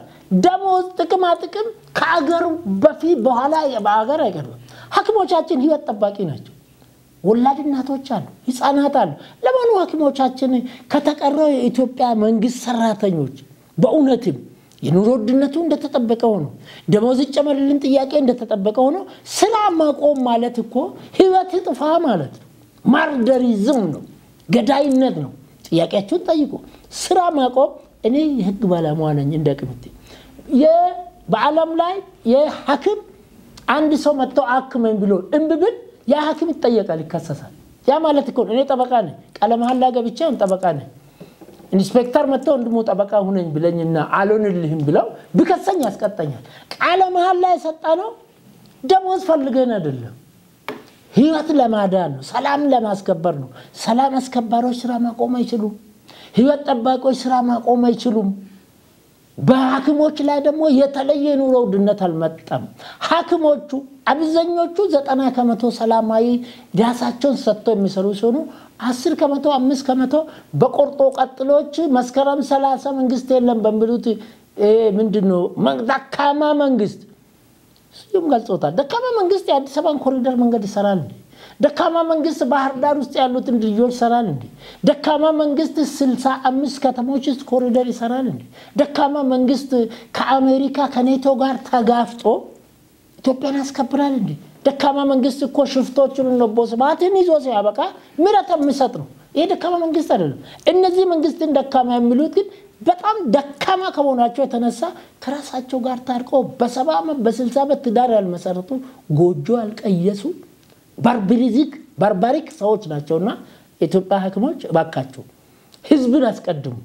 ለህዝብ ሞቱ ጤንነት ጠብቁ በእናንተ ላይ የተለየ ኑሮ ውድነት አልመጣም በዚህ አጋጣሚ መንግስትን እንገለብጣለን ለሚለው never ever አይቻልም ካቲንግ ፊት ፍትሹ ካምባላ ኢትዮጵያ ህዝብ ቆርጦ ቀጥል ፖለቲከኞችን አምንም 99% መስከረም 30 መንግስት የለም ያሉ ሰዎች የት እንዳሉ አይታችኋል ስለዚህ ገበሬዎቻችን ነጋዴዎቻችን ሾፌሮቻችን መልካም ዜና ስሙ መልካም ዜና ያልሆነውን አትስሙ ይሄ ቲክቶክ መሳሰሉትን አትስሙ ጆሮ መጥፎ ነገር ከሰማ አምሮ ወደ መጥፎ ይመረዛልና እኔ አንድ ጠብታ መርዝ ሙሉ ጋን ጠጅን ብርዝን ወይ ወተትን እንደምታበላሽ ቆሻሻ አምሮ የምናገረው ቆሻሻ ሐሳብ አገርን ስለሚጎዳ ከዚህ ጉዳት እንድንድን መልካም እናስብ መልካም እንናገር መልካም እንስራ ለመለየው ለባሾቻችን ለኛ ሐኪሞች ለኛ እኛ ለሐኪሞች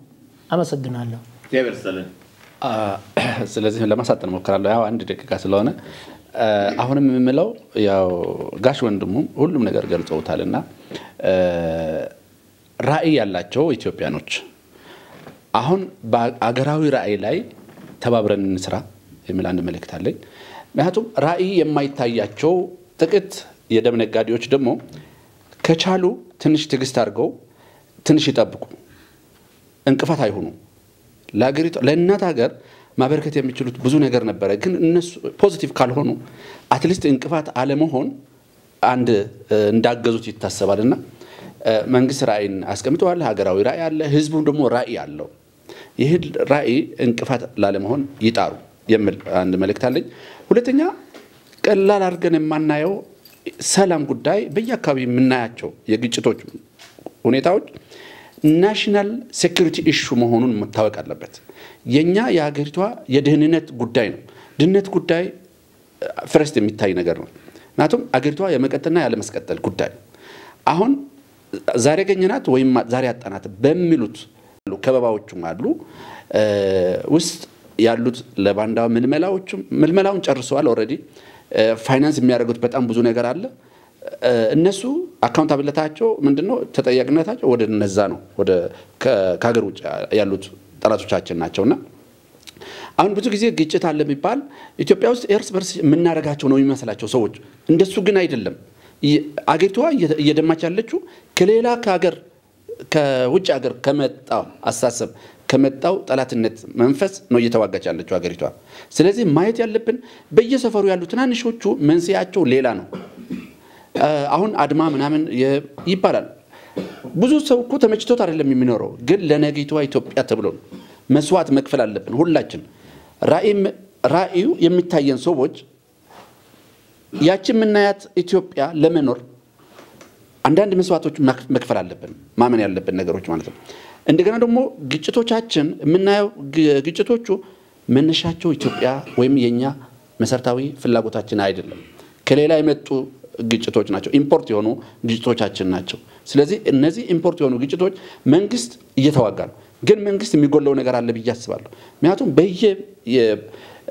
የመንግስት መዋቅር አድርጎ እየተደረገ ያለው ነገር በግልጽ ህዝቡን እንዲያቅ ማድረግ መቻል አለበት ሚዲያዎች እዚህ ላይ መስራት አለባቸው ብዬ አስባለሁ ምክንያቱም ምንድነው የሚመስለው ሰው የሆነ ወይ መቀሌ ላይ ወይ ሽሬ ላይ ወይ አርማጭሆ ላይ የሆነ ትናንሽ ግጭቶች ካሉ እዛ የተፈጠሩ እዛ የሚያልቁ ነው የሚመስለው ብዙ ሰው ግን እንደዛ አይደለም ኢምፖርትድ የሆኑ ናቸው የመስፋፋት እድላቸው ደግሞ ሰፊ ነው መንግስት ደግሞ እየተጋፈጠ ነው መንግስት ደግሞ ትልቅ የሳይለንት ማጆሪቲውን ሁኔታው ያልገባው ግን ያገሪቷ ጥሩ ነገር የሚመኘው ትልቁ ማህበረሰብ ዝም ብሎ እየተመለከተ ነው እነዚህ ነው መንቀሳቀስ ያለበት ሳይለንት ማጆሪቲን መነቀነቅ አለበት መንግስቱ ማነቃነቅ አለበት ይሄ ነገር ተነቃንቁ ህዝቡ ጉዳዩን እየተደረገ ያለው ማወቅ አለበት ይሄን እንዲያውቁ ደግሞ ሚዲያ መስራት አለበት ሚዲያዎች በጣም አስገራሚ ነው በቃ አሁን ብዙ ነገር ባድ ደቂቃ አይነገርም ግን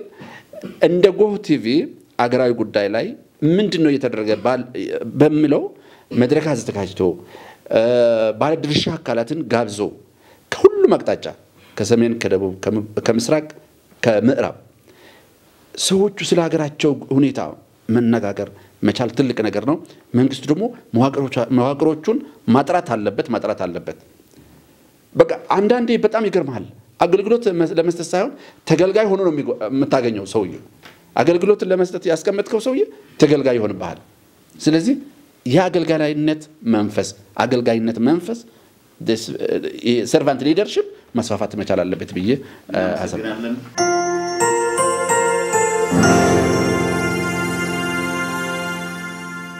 ሄሎ ማልበል ውይይት ላይ ነው ያለነው በሰላምና በእርቅ ጉዳይ ነው ከፌደራል ፖሊስ ከተለያዩ አካላቶች ከሰብአዊ መብት ከምሁራኖች ያለንበት ውይይት ነው ያለውና አጋጣሚ ገብቷል ስለዚህ በሰላም ጉዳይ ምንድነው የሚሉን በተለይ ጸጥታችን እንዴት እናስከብር ስም ያሳውቅና ይንገሩን አመሰግናለሁ እንግዲህ የሰላምና የጸጥታ ጉዳይ ሁላችንም የሚያስፈልገን ነገር ስሙ ይናገሩ መጀመሪያ ስም ይናገሩ ኃላፊነቱ ወይ ደግሞ የ50 አለቃ ብርሃኑ አማረ እባላለሁ ብሔራዊ የኢትዮጵያ ሰራዊት ማህበር ፕሬዝዳንት ነኝ እሺ ስለዚህ ወደ ቀረበልኝ ጥያቄ ስንመለስ የቀረበልኝ ጥያቄ ወቅታዊና አስፈላጊ የሁላችንም እይታ ማረፍ ያለበት ሰዓት ነውና ሰላም ለሁሉም ሰው ያስፈልጋል ለህፃን ይሁን ለወጣት ይሁን ለሽማግሌ ይሁን ለአሮጊት ሰላም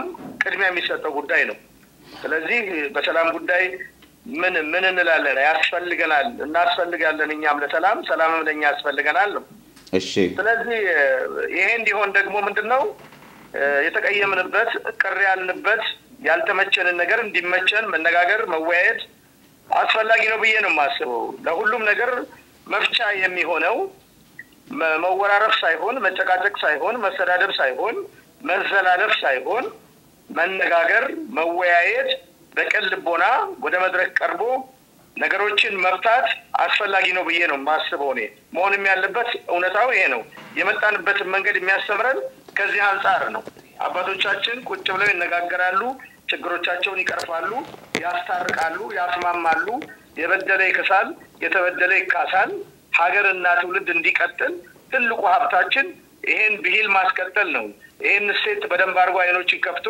መመልከት ነው የሚያስፈልገውና በዚህ ልክ ስለ ሰላምና ስለ እርቅ ማሰብ አስፈላጊ ነው ወቅቱ ደግሞ የሚጠይቀን ይሄንን ነው መጀመሪያ ሰላም ካለን መስራት ይቻላል አንድነት ካለን መቆም ይቻላል መካፈል ይቻላል ነገሮቻችንን ከፈታን በኋላ ለኛ የሚከብዱ ነገሮች የሉም ለማገር አለችን ጥሩ ሀገር አለችን ማዕድን ያላት ሀገር አለችን እኛ ሰስታንስ ማማ እሷ ያላት ነገር እንዳንጠቀም ያለ መስማማታችን የሚፈጥረው ችግር ካልሆነ በስተቀር ኢትዮጵያ ሀገራችን በብዙ ነገር ለልጆቿ የምታንስ ሀገር አይደለችምና አይኖቻችንን ትኩረት ማድረግ ያለብን የሰላምና የእርቅ ጉዳይ ላይ ነው እርቅ ለዛሬ የሚባል አይደለም እዚህ ጥያቄ ያላቸው አቶ ወንድሙ ኢብሳ የሰብአዊ መብት ተሟጋችና ጠበቃ እንዲያውም ጸሐፊ እስቲ አንድ ደቂቃ ጠይቀዋለሁ ይያሉ ነው ክቡር የብሔራዊ ጦር የቀድሞ ፕሬዝዳንት ነው ታለለ እውነት ነው ስለዚህ ጥያቄ ያለኝ ይያሉ ነው አቶ ወንድሙ ኢብሳ ወዳጄ 50 አለቃ ጤና ይስጥልኝ እንደምን ሰነበቱ ተራስልኝ አቶ ወንድሙ በዚህ ስልክ መስመር ስላገኘሁት እጅግ በጣም ደስ ብሎኛል እኔም በጣም ደስ ብሎኝ ነው ሊጠይቀው ተፈለኩ 3 ጥያቄ ነው አንደኛው ሰላምና እርቅን ለማጽናት የኢትዮጵያ መንግስት አገራዊ ምክክር ኮሚሽን አዋቅሮ ከትግራይ ክልል በቀር በሁሉም ክልሎች አገራዊ ምክክር አጀንዳዎቹን ሰብስቦ ሰላምን ለማጽናት እየተሰራ ስላለው ስራ እርሶና እርሶ የሚመሩት ድርጅት እንዲሁም ኢትዮጵያውያን ምን ድጋፍ ይስጡ? ምን ድጋፍ መስጠት አለባቸው? ሁለተኛ መንግስት ተሳስቶ አሳሳቾችና ሆን ብሎ ቅጥረኞች ሆኖ ለግብጽና ለመሰሎቹ ጉዳይ ፈጻሚነት የሸፈቱትን ኢትዮጵያውያን በኦሮሚያ በአማራ በሌላም ክልሎች ገደብ የሌለው ምረት ሰጥቶ ባካችሁ ንዋይ ኑግቡ ብሎ እየለመነ ነው።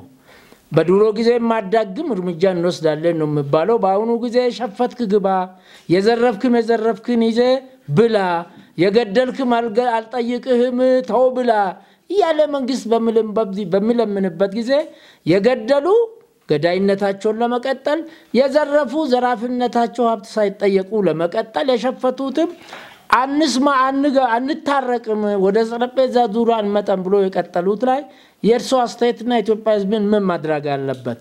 ሌላው መለዮ ለባሽ ስለነበሩ አሁንም ያቋቋሙት ማህበር አገራዊ ብሔራዊ ስለሆነ ለአገር ሰላም መለዮ ለባሽ በጥቅሉ አስፈላጊ ነው። ህዝቡም ለመለዮ ለባሽ አስፈላጊ ነው። በዚህ በኩል ምን አስተያየት ይሰጣሉ? ምን ምክር ይሰጣሉ? ለህዝብም ለመንግስትም ቆርጦ ቀጥሎችን በሬ ወለደዎችን ከዚህን ቀን ጀምሮ መንግስት የለም የሆነ ኮሽስል መንግስት ይገለበጣል ለምሉትም ለነዚህ ተሳስቶ አሳሳቾች እንደ ወታደር እንደ አገር አፍቃሪ ምን መልእክት ይሰጣሉ? በጣም አመሰግናለሁ። አመሰግናለሁኝ። አጠር አድርገው የኔ ጌታ። አመሰግናለሁ። እንግዲህ ምንድነው በመጀመሪያ ደረጃ ሊታወቅ የሚገባው ይሄ እኔ የምመራው ማህበር ብሔራዊ የኢትዮጵያ ሰራዊት ማህበር ስለ ሀገራዊ ምክክር ኮሚሽን ነው የቀድሞው ጥያቄና ወደዛ ነው የሚሄደው። የምክክር ኮሚሽኑ በሀገር አቀፍ ደረጃ ከተመሰረተ በኋላ እኔ የምመራው ወይም ይሄ የኛ ተቋም ንቁ ተሳትፎ በማድረግ የእርቅ ኮሚሽኑ ደብዳቤ በመጻፍ እኛን ተገቢ ቦታና ክብር በመስጠቱ በሁሉም የኢትዮጵያ ክልሎች ተሳትፎ አድርገናል። ከወረዳ ጀምረን እስከ ዞን እስከ ክልል እስከ አሁን እስከ መጨረሻ ደግሞ ግንቦት 22 እስከ 24 ነው እስከ 25 ድረስ የሚካሄደው ፕሮግራም አለ። እዛም ላይ ፕሮግራሙ ደርሶናል። ተሳትፎ እያደረግን ነው። ለሀገር የሚጠቅሙ አጀንዳዎችን እየሰበሰብን አጀንዳዎችን ማህበረሰቡም በደንብ አድርጎ ሴሌክት አድርጎ ወደፊት እንዲያመጣቸው መድረክ ላይ መጥተው እንድንነጋገርበት የበኩላችንን አስተዋጽኦ 302ቱም ቅርንጫፎቻችን በድፍን ኢትዮጵያ ያሉት እየተሳተፉ ያሉበት ሁኔታ እንዳለ ነው ልገልጽልዎት የምወደው። ከዛ በተረፈ ሁልጊዜም ቢሆን ኢትዮጵያ ስንል ነባራዊ ሁኔታ አለ። ኢትዮጵያን ስናይ ምንድነው ነባራዊ ሁኔታችን? እያንዳንዳችን የማህበረሰብ ክፍሎች የመጣንባቸው ባህላዊ እሴቶች፣ የአስተዳደጋችን፣ የአካባቢያችን ሁኔታ፣ የእናትና አባቶቻችን ታሪክ አለ እና እዛ ውሃ ልክ ላይ መቆም መቻል ነው። እነሱ የመጡበትን መንገድ ሰጥቶ መመልከት ነው። የእርቅ ኮሚሽኑም ከዛ የተነሳና ኢትዮጵያውያኖች ይሄ ሴት ስላላቸው ቁጭ ብለው ቢነጋገሩ ቢወያዩ ችግሮቻቸውን ወደ መድረክ ቢያመጡ ይፈታል የሚል ትልቅ የሆነ ሐሳብ ስላለ ነው በመንግስት ደረጃ እንደተዋቀረ የሚገባኝም ያየሁትም እሱን ነው። በዛ ልክም ማህበራችን ተሳትፎ እያደረገ ነው። ፐርሰናሊ በዚህ ጉዳይ ላይ የማስተባበር ስራም እየሰራሁ እንዳለው ይሄን በዚህ ለመግለጽ እፈልጋለሁ። ሌላ ወደ ሁለተኛው ሲሄድ መንግስት ሁሉንም አካል ቅሬታ ያለባቸውን ችግሮች ያሉባቸውን ጥያቄዎች ያሉባቸውን ከባቢዎች ትንሽ ቁጥር ያለውም ሀገሩ ነች፣ ብዙ ቁጥር ያለውም ሀገሩ ነች። ስለዚህም የሆነው ምንድነው ሁላችንም በጫማ ቁጥራችን ልክ ጫማችንን ተጫምተን የምንራመድ ከሆነ ሀገራችን ለሁላችንም የሚበቃ አውዳላት ማለት ነው። በዚህ ልክ እኔ የሚለውን ነገር ትተን እኛ ወደሚለው ማህበረሰባዊ አስተሳሰብ የምንዘልቅ ከሆነ እጅ ለእጅ ተያይዘን ቁጭ ብለን ችግሮቻችንን የምንፈታበት ሁኔታዎች ይፈጠራሉ ማለት ነው። እምቢ የሚባል ነገር አይኖርም። እነዚህ ካየን ማለት ነው ልጆች አባቶቻችንን ካየን ለችግሮቻችን መፍቻ ጠረጴዛ ሲዘጋጅ ቁጭ ብለን ወንበሮቻችንና መወያየት ይመጣል ማለት ነው። ስለዚህ በዚህ መካከል ማን ይጠቀማል? እንዳየነው በታሪክ እንዳሳለፈችው ኢትዮጵያ ብዙ ጊዜ የውስጥ ችግሮቻችን ሲፈጠሩ ረጃጅም እጅ ያላቸው እጆቻቸውን ይሰዳሉ። ምን ያደርጋሉ? የሀገሩን በሬ በሀገሩ ሰርዶ እንደሚባል ያንን ነገር ለመጠቀም ጥረት ሲያደርጉ እኛንም ሲያፋጁን ሲያባሉን ሳያግባቡን አንድም ሳንኖር ትውልድ ሳይረጋጋ መንግስት ተረጋግቶ ሀገርን ሳያለማና ህዝብንም በአግባቡ ሳይመራ እንደ ገበቴ ውሃ በየአቅጣጫው እንድንፈስ የሚያጋጥሙን ችግሮች እየጎሉ ይሄዳሉ ማለት ነው። ስለዚህ ወደ ምን እንሄዳለን? የራሳችንን ጥያቄ እናከብድና ሌሎች ረጃጅም እጆች በሚዘውሩት ወደ ቅጥረኝነት ፎርሙላ እንገባለን ማለት ሳናስበው ሳናውቀው በጥቅም ስልጣን በመመኘት ሀገርና ገንዘብ ሀገርና ስልጣን ልዩነት አላቸው። ስልጣንና ገንዘብ ይጠፋሉ። እኛም ሊሚት አለን፣ እንሞታለን። ሀገር ግን ትቀጥላለች፣ ትውልድ ግን ይቀጥላል። ይሄን ብሎ ማሰብ ተገቢ ነው። በዚህ ውስጥ ላለ አካል ማስተላለፍ እንፈልገው ይሄንን ነው። መንግስት ግን ሁልጊዜም አባት ነው። መንግስት ሁልጊዜም ሀገር አለበት፣ የሀገር አደራ አለበት፣ ኃላፊነት አለበት፣ ትከሻው ብዙ ሸክም አለበት። ለምሳሌ ዛሬ የምንመለከታቸው እነ ሊቢያን እነ የመንን እነ ሶሪያን የምንመለከተው እኮ ያላቸውን የመንግስት ቅርጽ አበላሽተው መንግስታቸውን አፍርሰው እኛ ሀገር መጥተው ሲለምኑ አይተናል።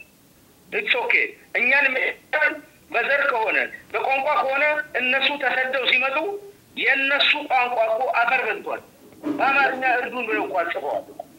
ይሄ አይሆንም። የሚሆነው አትኩረት ነው። የሚሆነው ልቦናን ገዝቶ ወደ አንድ አቅጣጫ መጥቶ ሁላችንም እኩል ሀገር ሁላችንም እኩል የምንኖርባት ህዝቦቻችን ሁሉ አንድ የሚሆኑበትን እሳቤ ማምጣት ነው። እነዚህ ናቸው ጀግንነት የሚባሉ። ጠቅለል ሊያርጉት አንድ ጠይቆት ነው ትንሽ አምሳለካ አንድ ነገር ጠይቆት ነው። እሺ በኢትዮጵያ ምክክር ኮሚሽን ተቋቁመዋል። የሽግግር ፍትህ ተቋቁመዋል። ሰላም ሚኒስቴር ተቋቁመዋል። ሰዓት እየደረሰን ስለሆነ ጠራርገው እንዲመልሱልን በጣም ብዙ ነው የመለሱት። በጣም የሚገርም ነው የተናገሩት። የእናንተ የብሔራዊ ማህበር እኔም የእናንተ የክብር አባል ነኝና ማህበር በዚህ ላይ ከነሱ ጋር እየተገናኘ እየሰራን ያለው ከነዚህ ሶስት ተቋማት ምንም ጥያቄ የለውም። እኛ ወታደሮች ነን። ከኢፌዴሪ መከላከያ ሰራዊት ጋር የሚያስፈልግንን ወታደራዊ ነገር እንመካከራለን። ሀሳብ ካለን እናቀርባለን። እነሱም የሚሰጡን ነገር ካለ እንዳለፉት ጊዜያት ተቀብለን አብረን እንደተሳተፍንባቸው አውዶች ሲፈጠሩ እንሳተፋለን። ጦሮታ ጠይቃችሁ ነበረ። ባለፈው ጦሮታ ጠይቃችሁ ነበረ። የቀድሞ ሰራዊት 40 እና 50 ዓመት ያገለገላችሁ ጠይቃችሁ እንደነበረ አውቃለሁኝ።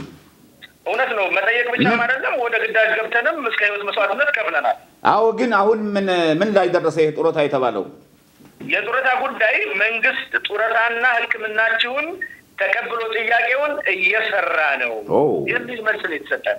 እናመሰግናለን። አምሳለቃ ብርሃኑ የብሔራዊ ጦር ማህበር ፕሬዝዳንት፣ በጣም እናመሰግናለን። ሌላ ጊዜ ደግሞ እንገናኛለን። ለሰጣችሁን ጊዜ እኔም አመሰግናለሁ። ኢትዮጵያን ሰላም ያድርግልን። መልካም ጊዜ። አሜን አሜን። እሺ መፍትሄ ማለት አሁን መፍትሄ የሚሆነው ምንድነው? እንደ ፖሊስ ነው እኔ መናገር የምፈልገው። የኢትዮጵያ ፖሊስ በተለይ የኢትዮጵያ ፌደራል ፖሊስ ትንሿ ተቋሙ ትንሿ ኢትዮጵያ ነው የሚባለው። ሁሉም ብሔር ብሔረሰብ ያካተተ ነው። ከህዝቡ የወጣ ሰራዊት ነው፣ የፖሊስ ሰራዊት ነው ያለበት። ስለዚህ እንደ ፖሊስ እኛ ስራችን መስራት የምንችለው የህብረተሰቡን ድጋፍ ስናገኝ ስለሆነ ሁሉም የኢትዮጵያ ዜጋ ሊያግዘን ሊደግፈን ይገባል። ህዳሴ ግድብ ላይ እስካሁን ድረስ ይሄ ህዳሴ ግድብ ካላለቀ ብለው እዛው ገና መጀመሪያ ህዳሴ ግድቡ ከመገደቡ በፊት ነው የኛ ልጆች ሄዱት። እውነት ለመናገር ጥሻው አስኬድ መኪና መሄድ አይችልም ነበር። በእግራቸው ጥሰው ገብተው የሳር ጎጆ ሰርተው እስካሁን ድረስ ኮማንደሮ ነው እዛው ይሄን ዓላማት የተቀመጡ አሉ። ምን ነው ገብተው እስካሁን እንደ በኔ ማረግ ድረስ ያሉ አሉ። እና ለህዝብ ብሎ የሚሰራ ስራ ሰላም ደግሞ የሚጎዳው ሰላም ከደፈረሰ የሚጎዳው ህብረተሰቡ ነው። በተለይ እናቶች፣ ህፃናት ምናየው ነገር ነው። ስለዚህ ህብረተሰቡ ሊያግዘን ካገዘን ኢትዮጵያ ሰላም ትሆናለች። እኛም የህብረተሰቡ ፍላጎታችን በአገልግሎታችን ህብረተሰቡ እንዲረካ ነው። በቃ ትልቁ ከኮሚሽነር ጀነራል ጀምሮ የሚሰሩ ለዚህ ነው። መገምገሚያችን ህዝቡን አርክተናል አላረካንም፣ በስራችን ረክቶ አላረካም ነው እንጂ ሌላ ነገር አይደለም። እና ይሄን ለማምጣት ደግሞ የህብረተሰቡ ድጋፍ ያስፈልገናልና አመሰግናለሁ። ሚዲያዎችም የዚህ አይነት እንደ ጎህ ቲቪ አይነት አጀንዳዎችን እየቀረጹ ስለ ሰላም ቢሰብኩ ብዙ ነገር ይስተካከላል። ማዝናኛ ከጨዋታ ካሉባልታ ይልቅ ይሄ መድረክ ብዙ ምሁራን አሉን፣ ብዙ መካሪዎች አሉን እና በዚህ አጋጣሚ አቶ ወንድሙ ብዙ ጊዜ ማከብራቸው ምሁር ናቸው። ዛሬም እንደዚህ እሳቸው ፊቱኜ ያቅሜን ያህል መናገር በመቻሌ በጣም ደስ ብሎኛል። አመሰግናለሁ። በጣም ነው ፌዴራል ፖሊስን የምናመሰግነው። አዲስ አበባ ፖሊስን ጠርተናል። ሌሎች በሌላ እንደዚህ ፕሮግራም ከህብረተሰቡ ጋር የሆኑ ከምሁራን ጋር የሆኑ ሌሎች የጸጥታ አካላት ፖሊስም ከናንተም ብዙ ጊዜ ይመጣል ወይ ፖሊስ ፌዴራል ፖሊስ በጣም ነው የምናመሰግነው። ህዝብ ከጎናችሁ ነው። ህዝቡ ተኝቶ እያደረን እኛ እናንተ ግን በረሃ ነው የምታድሩት። እንደ ድሮ አይደለም። ቀደም ተናግሬ ያለሁኝ ፌዴራል ፖሊስ በአሁን ሰዓት እየሰራው ያለው ከፍተኛ ስራ የታጠቀው ዘመናዊ አባይ ህዳሴ ግድብ መጀመሪያ መጋቢት አካባቢ ነው 2004 መሰለኝ እንትን ያለው።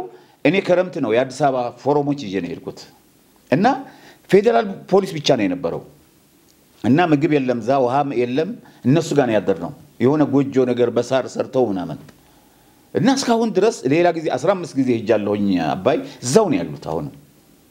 ስለዚህ ፌዴራል ፖሊስ በጣም ነው ብናመሰግነው። ህዝብ በህዝብ በኢትዮጵያ ስም ሆኜ አመሰግናለሁኝ። በጣም የምትወደሱ የምትደነቁ ናችሁ። በሱ ብቻ ሳይሆን የምትሸለሙ ናችሁ። እንዲያውም የኢትዮጵያ ህዝብ ለኢትዮጵያ ህዝብ የሚያስተላልፈው ፌዴራል ፖሊስ የሆነ ታክሲ መኪና ሲሳፈር ሲያልፍ በክብር ማሳለፍ አለብን። የአውቶቡስ መቀመጫው ወይ ደግሞ ወንበሩ ለሱ መልቀቅ መቻል አለበት። ቅድሚያ ለፌዴራል ፖሊስ መስጠት አለብን። ከዛ ቀጥሎ መከላከያ ሰራዊታችን ክብር መስጠት አለብን። ለፖሊስ ለጸጥታ ኃይላችን ክብር መስጠት አለብን። የኢትዮጵያ ህዝብ ከጎናችሁ ነው። ባይኖር ኖሮ እኮ እናንተ ትንሽ ናችሁ። የኢትዮጵያ ህዝብ ግን 130 40 50 ሚሊዮን ነው። እሱ ነው አቅፋችሁ ያለው። ደግሞ ልጆች ናችሁ፣ ልጆቻችን ናችሁ። ከህዝብ የተፈጠራችሁ እስከመሆናችሁ ድረስ እንደግፋችኋለን። ዛሬ ስለመጣችሁ ግን በእውነት ጀነራሉ ባለፈው ክቡር ጀነራል ባለፈው ሲመሩ ወረቀት ደብዳቤው እኔ ነኝ የሄድኩትና በጣም ነው ደስ ያላቸው ይሄንን ውይይት። አሁንም እናደንቃችኋለን። እድሜና ጤና ይስጣችሁ። ክብር ከእናንተ ጋር ይሁን። እኛ ፌዴራል ፖሊስ፣ መከላከያ ሰራዊት፣ ፖሊስ፣ የአዲስ አበባ ፖሊስ በተለይ እና ጸጥታ ኃይሎቻችን በጣም እናከብራለን። መሪዎቻችንም እናከብራለን። ኢትዮጵያ ሰላም እንድትሆን እመኝላታለሁ። እኔ በተለይ ሰላም እንድትሆን መሐከሏ ገነት ዳርዋ እሳት እንድትጠበቅ ሀያል ሀብታም እንድትሆን እመኝላታለሁ። መጨረሻዬ እነዚህ ጋዜጠኞች ልጆች በጣም አመሰግናለሁ። ከጧት ጀምሮ 1 ሰዓት ተኩል ነው የመጣሁትና ከዛ ጀምሮ በቃ እየደከሙ ነው የነበሩት። ቆመው ነው ያሉት። 3 ሰዓት ነው የቆሙት እዚህና ክብረት ይስጥልን። ለክቡር ኮር ዳዊት ደግሞ ይሄን ለህዝብ ይሄ ሚዲያ ለህዝብ ስለሰጠው በጣም እናመሰግናለን። ጎህ ሚዲያን ማንንም የመንግስት ባለስልጣንም ፌዴራል ፖሊስም ሌሎችም መደገፍ መቻል አለበት፣ መጠበቅም መቻል አለበት። ሰፈር እንዳለ አይታችሁታል። በተለይ ፌዴራል ፖሊስ ዋና ኢንስፔክተር እና ጥበቃ ያስፈልገዋል፣ ድጋፍም ያስፈልገዋል። ስፖንሰር የሚባል የለውም። እኛ በነፃ ነው የምንሰራው። እሱም በነፃ ነው ለህዝብ የሰጠው። ስለዚህ በዚህ ጉዳይ በርቱ። ፌዴራል ፖሊስ መከላከያችንም በርቱ፣ ሌሎችም በርቱ ነው የምለው። ይሄ ፕሮግራም በዚህ ብቻ አይደለም ያበቃው። ቀደም እንዳልኩት በስፖርትም ሌላ ዘርፍ ይሰራል፣ በሌላ ፖለቲካም ሌላ ዘርፍ ይሰራል፣ በማህበራዊም በኢኮኖሚም ሌላ ተከፋፍሎ ይሰራል። ይሄ የሰላምና የእርቅ ስራ ደግሞ ይቀጥላል። በእኔ ባይቀጥል እንኳን በሌላ ሰዎች በእነዚህ እነ ወንድሙ እነ ስዩም ጋር ይቀጥላል። አቅም ያለው ሰው ይቀጥላል። እኛስ ጀምረዋል። እኔ አስጀምረዋለሁ ከኮር ዳዊት ጋር ሆኜ። ግን እኔ ብቻ አይደለም ይሄ መድረክ ይሄ መሶብ የሚባለው ይሄ ማዕድ የሁላችን ነው፣ የሁሉ ነው። መሳተፍ መቻል አለበት። ቅድም ያልኳቸው ነገሮችም በዛም መሳተፍ መቻል አለበት። ስለዚህ ለኢትዮጵያ ህዝብ ሰላም ይሁን። ለሰራዊታችንም ለህዝባችንም ለአገራችንም ሰላም እንድትሆን ኢትዮጵያ እመኝላታለሁ። በጣም ነው የማመሰግነው አቶ ወንድሙ ኢብሳም፣ አቶ ወጣት ስዩምም፣ ኢንስፔክተርም፣ የኢትዮጵያ ህዝብም በጣም እግዚአብሔር ይስጥልን። ክብረት ለኢትዮጵያ።